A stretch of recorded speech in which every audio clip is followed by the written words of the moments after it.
10 goals! 10! Nobody, and I mean nobody, called this. England just beat France 6-4 in the most unhinged bronze medal match this World Cup has ever produced, and Bukayo Saka just scored a hat-trick to do it. 3 days after the most painful 90 seconds in English football since 1966, this team went out and delivered the single wildest scoreline of the entire tournament. Forget the "nobody wants to play this game" narrative we were all repeating on Thursday. Tonight turned into one of the most entertaining 90 minutes of football this entire World Cup has produced. Meaningless trophy or not, let's get straight into it. Here's the shape of it. England came out of the blocks like a team with something to prove, tearing into France from the opening whistle and building a 4-0 first-half lead through Declan Rice, Ezri Konsa, and a rampant Bukayo Saka.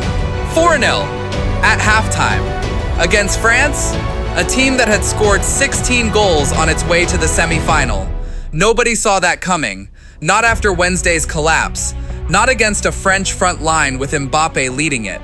And then, because this tournament refuses to let anyone breathe easy, France almost ruined the entire script. Mbappe dragged his team back into it goal by goal, and suddenly a comfortable laugher turned into the kind of nervy, chaotic, end-to-end finish that had England fans reliving Wednesday night all over again in real time.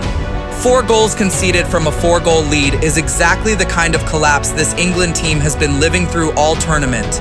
And for a stretch there, it looked like it was happening again. But this time, unlike against Argentina, England actually had an answer. A late surge from the Three Lions sealed it at 6-4. Saka completed his hat-trick somewhere in the second half chaos, and England walked off with the bronze medal that's eluded every previous England squad to reach this exact fixture. No penalties needed. No stoppage time heartbreak this time. Just a genuinely absurd 10-goal football match that somehow ended the right way for England fans for once. Think about the maths of that for a second. 10 goals combined in a single match is the kind of number you see in a 5-a-side kickabout, not a World Cup knockout game between 2 European heavyweights who've spent the last month playing tight, cagey, low-scoring football. Both these teams had spent this tournament grinding out results. Tonight, they just decided to have a shootout instead, and England came out on the right side of it. It's also worth saying plainly, both managers heavily rotated their squads for this one, resting key players and giving fringe squad members a rare chance to actually feature at a World Cup. That context matters for how you read the result, but it doesn't take away from just how alive and open this game was from start to finish, especially compared to the tight, cautious football England were criticized for on Wednesday. Let's talk about the actual headline here, because it isn't even Tuchel, and it isn't even the scoreline. It's Bukayo Saka, a hat-trick in a World Cup knockout match against France, with the entire nation still nursing a fresh, painful semi-final wound. That's not just a good night for a player. That's the kind of performance careers and tournament legacies get built on. Quick thing before I keep going, because I already know exactly what you're doing right now. You've made it 3 minutes into this video, you've probably already got an opinion loading up for the comments section, and you still haven't hit subscribe. I see you. I'm not even mad about it. I'm just going to sit here, slightly awkwardly, arms crossed, waiting until you go fix that real quick. Right. Back to it. Saka's tournament had been solid, but genuinely quiet compared to the Kane and Bellingham headlines that dominated England's summer. Tonight, he made absolutely sure nobody forgets his name on the way out of this World Cup. A hat trick, a bronze medal. His name suddenly at the center of every England conversation heading into the next major tournament cycle, instead of an afterthought behind the 2 bigger names. And it wasn't just the goals either. Saka was the single biggest reason England ripped this game open in the first half, dragging France's tired backline all over the pitch in a way nobody quite managed against Argentina. If England needed one uncomplicated positive to take out of this entire tournament, a Saka hat-trick on the way out the door is about as good as it gets. And here's the part that makes tonight genuinely historic rather than just entertaining. Kylian Mbappe scored twice, and in doing so moved himself into the record books as one of the World Cup's greatest ever goal scorers, effectively wrapping up this tournament's golden boot in the process, ahead of Messi. On the very last day it was possible to do it. But think about how brutal that actually is for him. Sitting with it for a second. You break a scoring record that people will talk about for decades. On the exact same night your team loses a 10-goal shootout to finish fourth instead of third. No trophy, no medal that actually matters to anyone in 10 years. Just personal history, made in a match his own country will mostly want to forget ever happened. That's about as bittersweet as football gets, genuinely. And Didier Deschamps, the man in the France dugout, closes out one of international football's most consequential managerial reigns with a defeat in his 187th and final match in charge. A World Cup winner, a serial finalist.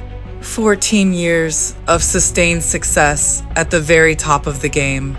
And his very last night on the touchline ends with his team on the wrong side of an absolute goal fest, watching England celebrate a medal he wanted for himself one last time.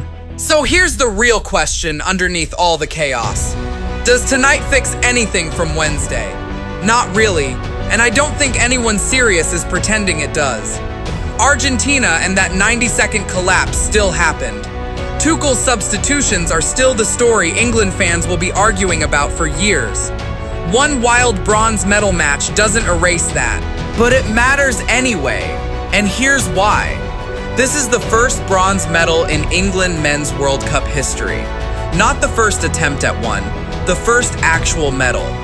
2 previous tries at this exact fixture, 2 previous defeats, back in 1990 and 2018, and tonight that specific curse, small as it is in the grand scheme, is finally broken. And for Tuchel personally, this is the first time in days he's been able to send a team out that actually attacked from the first whistle, actually took risks, actually played like a side with nothing left to protect. Whether that tells us anything meaningful about how he responds to criticism long term, I honestly don't know yet. But tonight, at least, he didn't repeat Wednesday's mistake of retreating the second his team got a lead. Kane didn't get his own personal moment back against this exact opponent tonight. Not in the specific way we were all talking about earlier this week. But his team did what his team couldn't do 4 years ago in Qatar. They beat France when it actually counted for something on the scoreboard, even if it's only bronze. And Bellingham, who's carried so much of England's creative burden all summer, gets to walk away from this tournament with a genuine highlight reel moment attached to the ending, rather than just the Argentina heartbreak everyone will remember first. That matters more for how these players carry this tournament forward than people give it credit for. Nobody wants their World Cup summary to end on a collapse if they can help it, and now it doesn't. Not entirely. And predictably, within about 10 minutes of the final whistle, the discourse had already split into 2 completely opposite camps. Because of course it has. This is English football. We don't get to have one uncomplicated feeling about anything. Camp 1 says this proves nothing changed. It was a rotated France side missing key personnel, a dead rubber with no real pressure attached, and of course England looked freer and sharper when there was genuinely nothing on the line. Camp 1 will tell you Wednesday is still the real story, and tonight is a footnote at best. Camp 2 says the opposite, and honestly, I lean a little closer to this one.